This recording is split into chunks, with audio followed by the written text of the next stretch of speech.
Welcome to this powerful episode of the Gurmat Experience, where we reclaim and reassert the truth, long overlooked, misunderstood, or deliberately erased. Gurmat Therapy is not a modern intervention. It is the original, sovereign, pre-sectarian psycho-spiritual wisdom revealed by Guru Nanak Dev Ji, a revolutionary system of inner liberation, healing, and truth realization. So what happens when we reduce Guru Nanak Dev Ji's teachings to mere religiosity, social justice slogans, moral guidelines, while ignoring the profound technology of consciousness, inner transformation, and psycho-spiritual mastery he actually taught? Over to you, Davji. Vaheguru Ji Ka Khalsa, Vaheguru Ji Ki Fateh. What an interesting question. I think we have to first let's look at the corpus of material that we have, say, in the Guru Granth Sahib, right? Let's begin there. And you will find that the Guru Granth Sahib Ji is maybe about 80 to 90% psycho-spiritual in its content. The mind as man, for example, is referred to around 5,000 times plus. The word ego, the word haumai, the word consciousness, surta, sun, samad, antarjami, sukha, dukha, chetana, all of these are internal words to do with your internal space. Gyan Khand, Taram Khand, Sharam Khand, Karam Khand, Sach Khand are states of consciousness. So when you look at the content within the Guru Granth Sahib, which is really the evidence of Guru Nanak's teachings, you will find most of it, 90% or so, is psycho-spiritual and a very practical process through which we begin to cultivate states and stages of consciousness through practice, discipline, and grace. So it's not all dependent on the individual. Effort is important, discipline is important, commitment is important. However, it is manadirat, not necessarily tanadirat. It is the discipline of the mind, manajite jagjit. So to begin with, we have to first recognize that the content itself is primarily psycho-spiritual. But then let's compare it with how this is displayed, the second part of your question. What happens when you ignore this? Well, it is the transformation of individuals during the time of our gurus and post that, prior to the colonization, that created the phenomenal system that we call Sikhi today. You know, where we have our institutions, they provide education, they have a langar system, they have a treasury with their golak, they have a flag, they have sovereignty, they have leadership through the Guru and those who serve the Guru in the Guru Granth Sahib, right? So we have a phenomenal output, the expression.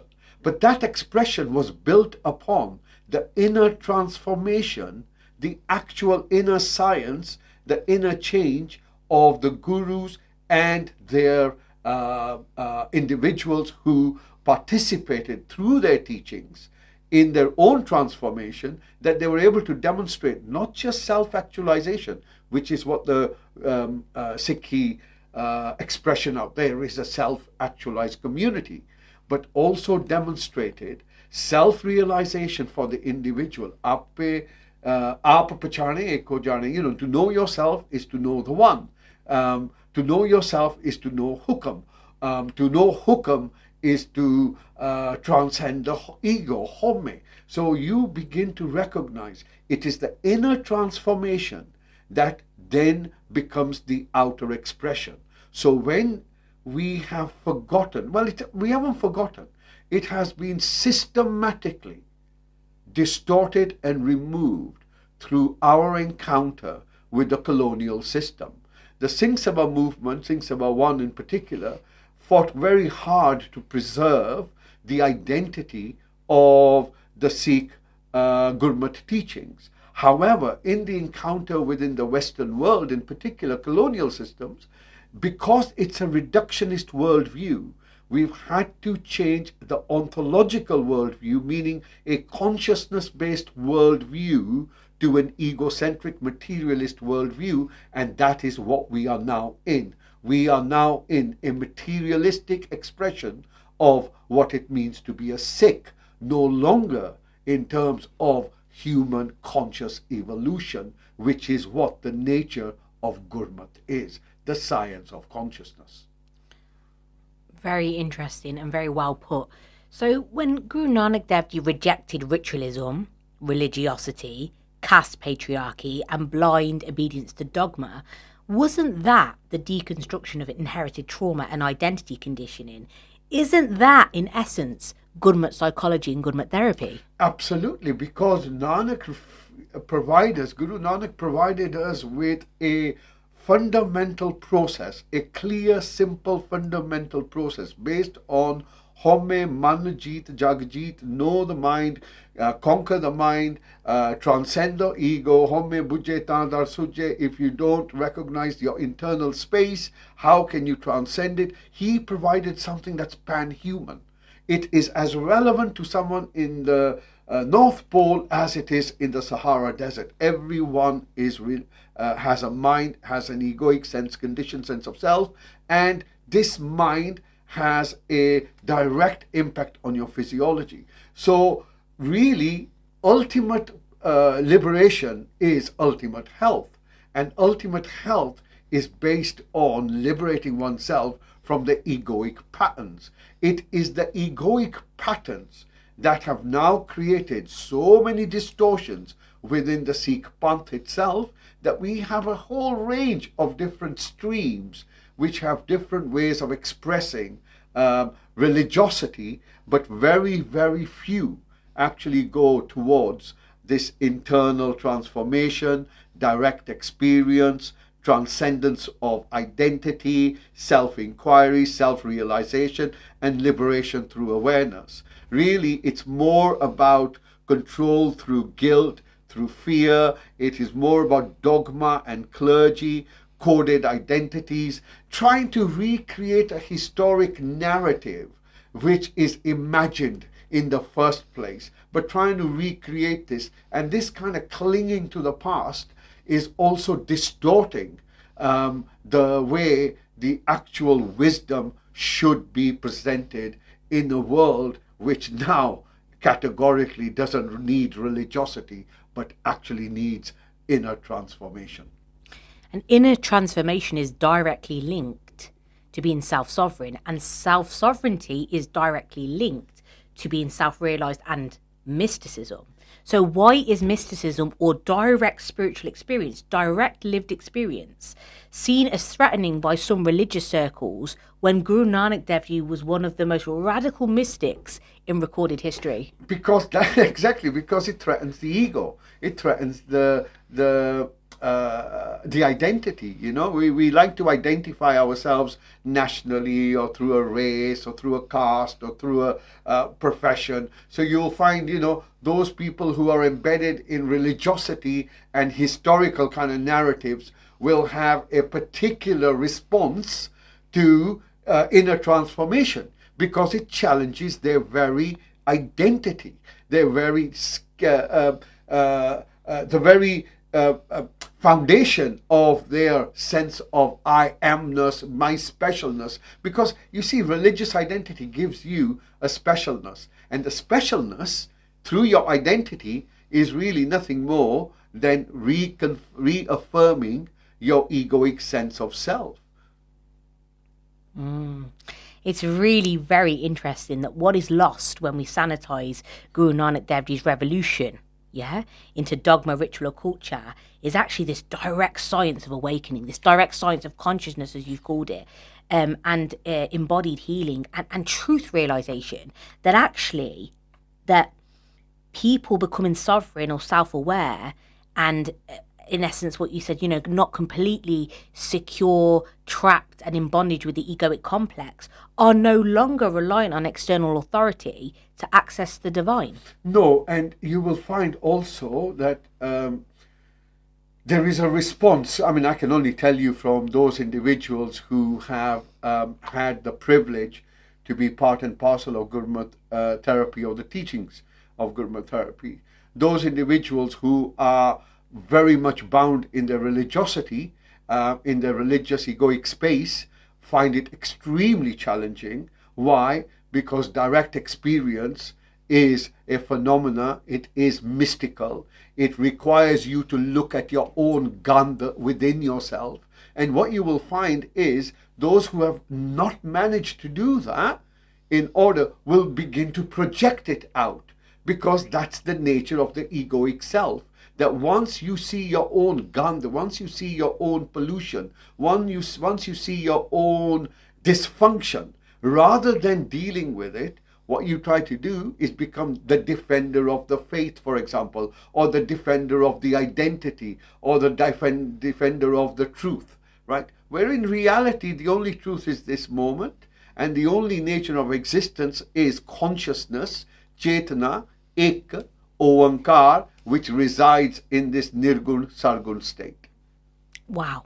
Wow, wow, wow. And those that cling to these belief systems and this religiosity inherited from tradition, family, culture, mysticism is very threatening. Yes. You know, it's dangerously liberating. And I feel like this religious conditioning offers certainty, especially to these people, like you said, that find Gurmat therapy really difficult, because it holds up a mirror. Religious conditioning provides clear rules, preordained structures, moral frameworks, and a collective identity. It tells you what is right and what is wrong, what to believe and who to follow. So it provides psychological safety to the ego.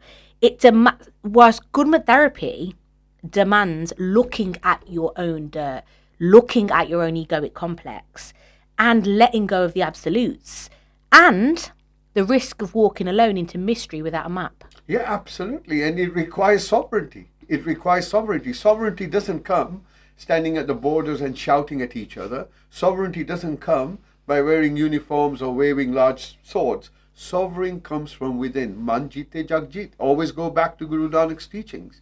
Yeah? To know the mind is the only way you can overcome the mind. But if you have no mechanism, now this is the other thing that I want to put on the table.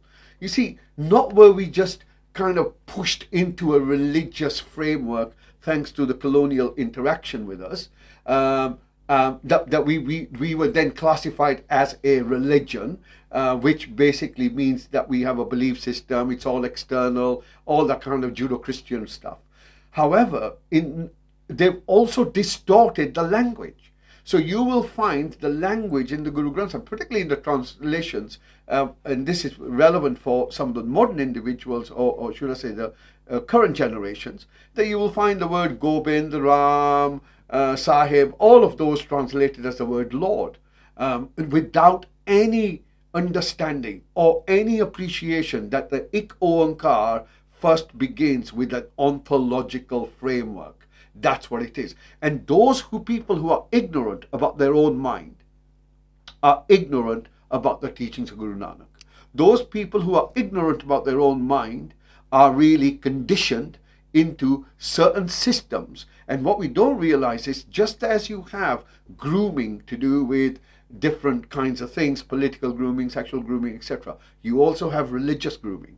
And this we have seen many, many times before. That this is it. And this is why the actual authentic Sikh teachings, Gurmat teachings, they can never be destroyed, because they are the perennial philosophy. They are the nature of existence. They are what it means to be alive. They are the very essence and fundamental nature of existence and consciousness itself. So it'll never go away. However, there has been continuous attempts at distorting it, as creating something else, pushing it from an ontological space into this reductionist religiosity. Remember that religions are reductionists. Reductionists are materialism. Materialism is egocentric. Egocentric is contrary to Nam, contrary to Nanak's teachings. I mean, you know, this authenticity, this authentic wisdom, it poses an identity threat and loss of control to these people that are bound by religiosity. To challenge religious conditioning is to challenge one's sense of self. So most people raised within a belief system internalize it so deeply that questioning it feels like an existential threat. So if I am not my religion, then who am I? If the beliefs I've based my life upon begin to crumble, what foundations do I have left? And Gurmat Therapy calls for transcendence of that identity altogether. It doesn't seek to upgrade the ego, it seeks to transcend it, to be aware of it and then transcend it. So for the religious conditioned, religious conditioned people, especially within Sikhi, the mystic's journey doesn't offer control, it offers surrender. And that is way too radical for many. And the backlash from that is it's quite serious. Well, you see, you also got to understand that, look, you know, Guru Nanak, right from the word go, was rejected. His teachings were rejected. Guru Nanak was put through, I mean, just look at the Sikh history. Yeah, Guru Arjan Dev Ji, Guru Tegh Bahadur Ji, Sahibzade, or whether you look at the Shaheeds afterwards, etc.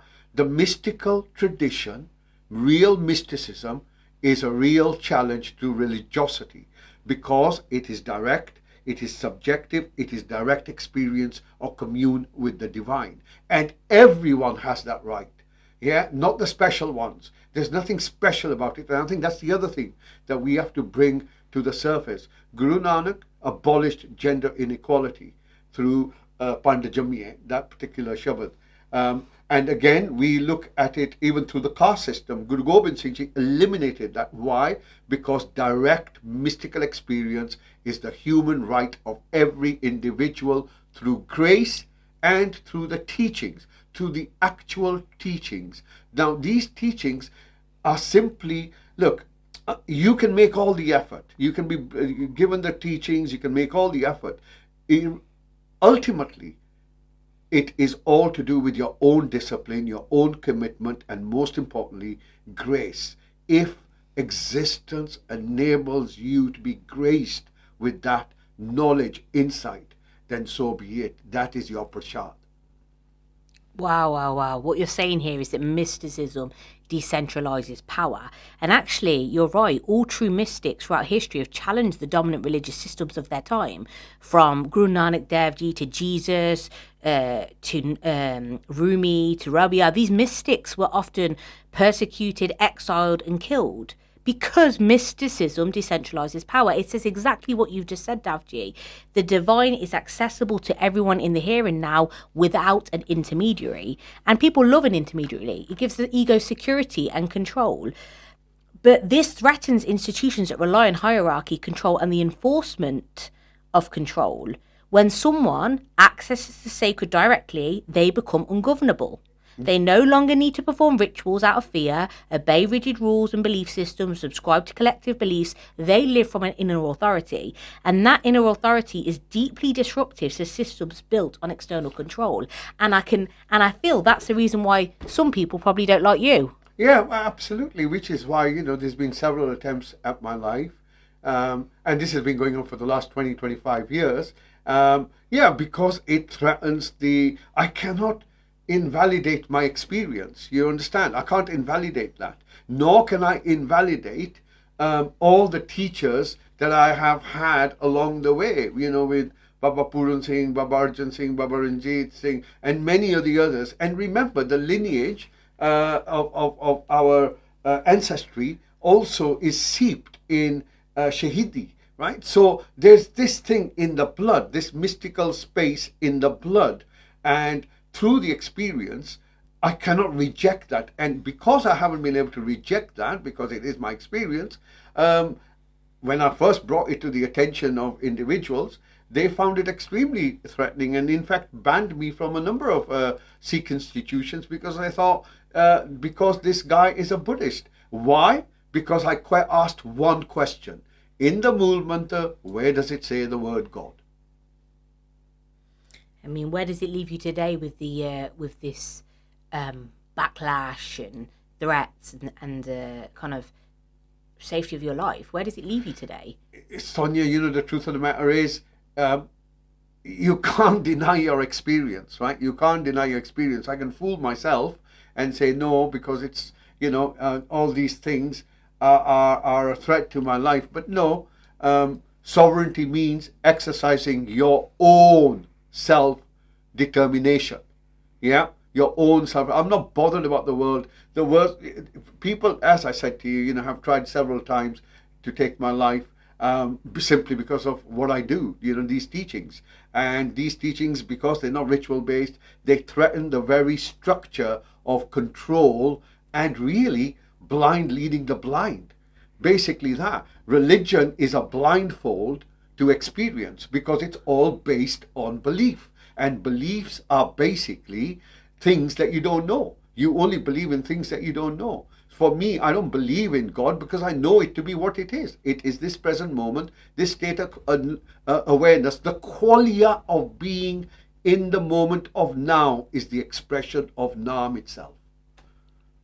Beautiful, beautiful. Thank you so much for your raw transparency and honesty on this. I feel like, Gurmat Therapy, the original wisdom of Guru Nanak Dev Ji is not a respecter of rules, roles, or robes, right? It calls us into radical presence, into direct experience, and for those trapped in rigid belief systems, that's what can feel like rebellion. Absolutely. And that's why they prosecute, exile, and dismantle the reputation of people out here that are doing the real work in restoring the truth and original wisdom of these teachings. It's about transformation. It's not about replication.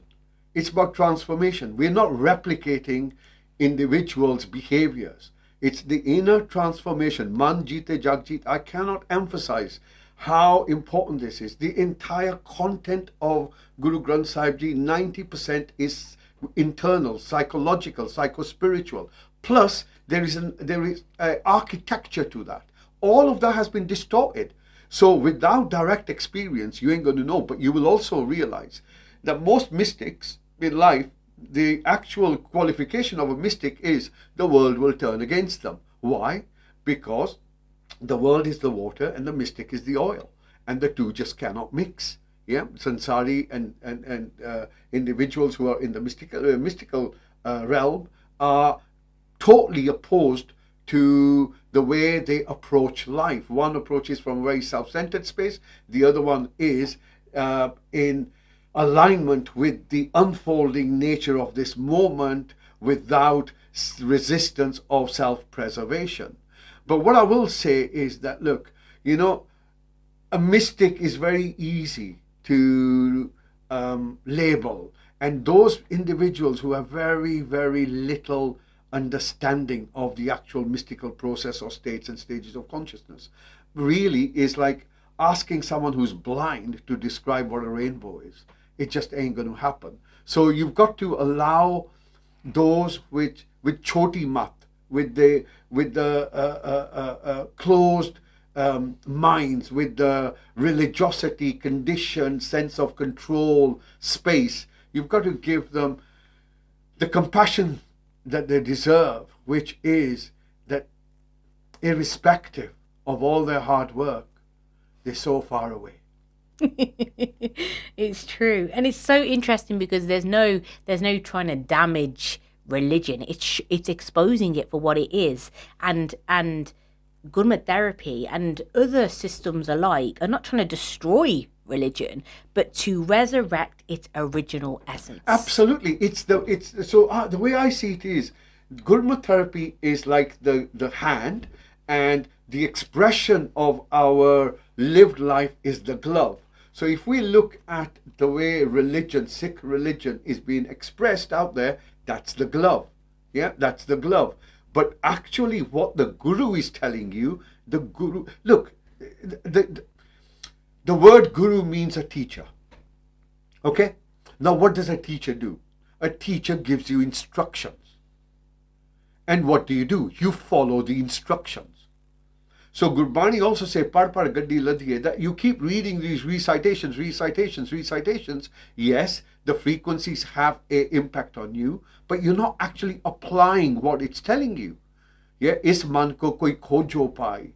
Yeah, this mind, explore this inner inquiry or get into this inner inquiry on a daily basis. It's telling you what to do. But the second thing is, once you do that, so one is knowing how to do that. The second thing is, what are you going to find there? And how do you know the signposts that you're going through? And that can only be done through experiential stuff. It cannot be done through theoretical understanding. And it can't be done by just attending to something and essentially, like, for example, just doing hymns, prayers, or kirtan. Like, there has to be, yes, there's a direct experiencing that can happen through that. It can activate something and catalyze something, but ultimately it only takes you so far. Yeah, I met a mystic. Where is the inner inquiry? I met a mystic recently, right? And just randomly, and he said something to my wife who does kirtan. And he said something to her. He goes, it's beautiful that you do kirtan, but remember, through kirtan, you will never get enlightened, but you may enlighten the other. You understand that? Yeah, and I thought, yeah. how great that when you're Yeah. actually, So I thought, that was such a beautiful way of putting, we can get involved in the recitations and all of that kind of stuff. And yes, it's phenomenal. It has an impact. However, in doing that, you yourself may have neglected the very thing you enabling others to understand. So powerful. Any closing statement or anything else you'd like to share before I wrap up? No, I think all I would like to say is that, look, whenever inner transformation is spoken about, it needs to be spoken about through ontological, experiential, and subjective space. We can't make this theoretical. There is really the Sikh worldview, the Gurmat worldview is a lived experience. It's a lived experience, but the lived experience begins with self-actualization, self-realization, and self-sovereignty. And self-sovereignty means there is no other authority. There is no cult leaders. There is no external authority. You are your own authority. Amazing. Let this be a reminder, guys, that you just listened to a very powerful dialogue that challenges not only misconceptions, but the very systems that have tried to contain, distort, or forget the living wisdom of Guru Nanak Dev Ji. And Gurmat Therapy and Gurmat Psychology is not a modern creation. It's not a rebranding. It is the original, unbroken, psycho-spiritual science and system of self-realization revealed by Guru Nanak Dev Ji. This is the medicine for the human condition and your map for inner liberation. So just remember that this invites us beyond dogma and your religious conditioning, beyond your performances, beyond your cultural identity, into direct experience, inner transformation and conscious awakening. And that is not for everybody. Yes, it unsettles, but it asks you, stop outsourcing your truth. Stop clinging on to inherited identities and stop fearing the freedom you were born to remember in your own sovereignty. So, if Gurmat Therapy feels unfamiliar, perhaps it is only because you've been taught to forget. But truth is not made by real by, consensus. It's made real by remembrance. So thank you for listening to this conversation today, and may these words of truth stir something ancient within you. So until next time, stay sovereign. Vaheguru Ji Ka Khalsa, Vaheguru Ji Ki Fateh.